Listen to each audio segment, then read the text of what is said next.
بچوں، اس کہانی کو اپنے غور سے اور پورا سننا ہے کیونکہ یہ کہانی بہت ہی مزیدار ہونے والی ہے۔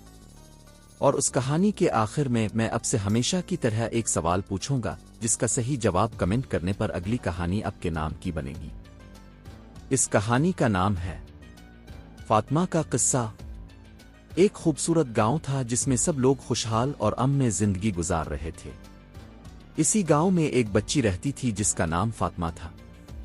فاطمہ ایک خوبصورت اور دلکش بچی تھی، لیکن اس کی سب سے بڑی خصوصیت اس کا دل تھا جو محبت اور خلوص سے بھرا ہوا تھا۔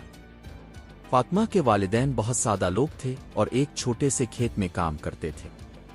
فاطمہ اپنے والدین کی مدد کرتی تھی اور کبھی بھی کسی کی مدد کرنے سے انکار نہیں کرتی تھی۔ گاؤں کے لوگ اسے بہت پسند کرتے تھے کیونکہ وہ ہمیشہ خوش اخلاق اور مددگار رہتی تھی۔ ایک دن گاؤں میں ایک بزرگ عالم آئے۔ وہ بہت ہی علم والے اور تقوی والے شخص تھے اور ان کی تعلیمات پورے علاقے میں مشہور تھیں۔ گاؤں کے لوگوں نے فیصلہ کیا کہ بزرگ عالم کی تعلیمات کو اپنے بچوں تک پہنچایا جائے۔ فاطمہ نے بھی یہ فیصلہ کیا کہ وہ بزرگ عالم کی تعلیمات سے فائدہ اٹھائے گی اور روزانہ ان کے درس میں شرکت کرے گی۔ بزرگ عالم نے بچوں کو دینی علم کے ساتھ ساتھ اچھے اخلاق اور سچے دل کی اہمیت بتائی۔ ایک دن انہوں نے ایک کہانی سنائی جس میں ایک ایماندار اور نیک دل شخص کا ذکر تھا جو اپنے سچے دل اور نیک نیتی کی وجہ سے دنیا میں کامیاب ہوا۔ فاطمہ نے اس کہانی سے بہت کچھ سیکھا اور اپنے دل میں یہ عزم باندھ لیا کہ وہ بھی سچائی اور نیک نیتی کا راستہ اپنائے گی۔ مہینے گزرتے گئے اور ایک دن گاؤں میں ایک بڑی مشکل پیش آئی۔ موسم کی شدت کی وجہ سے کسانوں کی فصلیں تباہ ہو گئی تھیں۔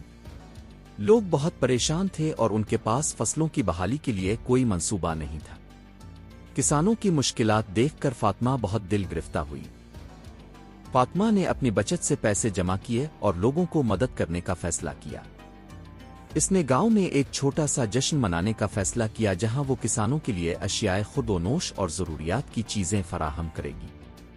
جشن کے دوران فاطمہ نے کسانوں کے ساتھ محبت اور خلوص کے ساتھ بات چیت کی اور ان کی مشکلات کو سننے کی کوشش کی۔ اس نے کسانوں کو تسلی دی اور کہا کہ وہ ان کے ساتھ ہے اور ہر ممکن مدد فراہم کرے گی۔ فاطمہ کی مدد نے کسانوں کو بہت سکون اور امید دی۔ وہ جان گئے کہ کوئی ان کے درد کو سمجھتا ہے اور ان کی مدد کرنے کے لیے تیار ہے۔ فاطمہ کی سخاوت اور نیکی نے گاؤں کے لوگوں کے دلوں کو چھو لیا اور اس نے سب کو یہ دکھایا کہ حقیقی محبت اور مدد کیسے کی جاتی ہے۔ بزرگ عالم نے بھی فاطمہ کی تعریف کی اور کہا کہ اس کی نیکی اور سخاوت کی وجہ سے اس پر خدا کی خاص رحمت ہے۔ انہوں نے کہا کہ فاطمہ نے اپنی سچائی اور محبت سے گاؤں کی مشکلات کو حل کیا اور سب کے دل جیت لیے۔ فاطمہ کی کہانی گاؤں کے لوگوں کے لیے ایک مثال بن گئی۔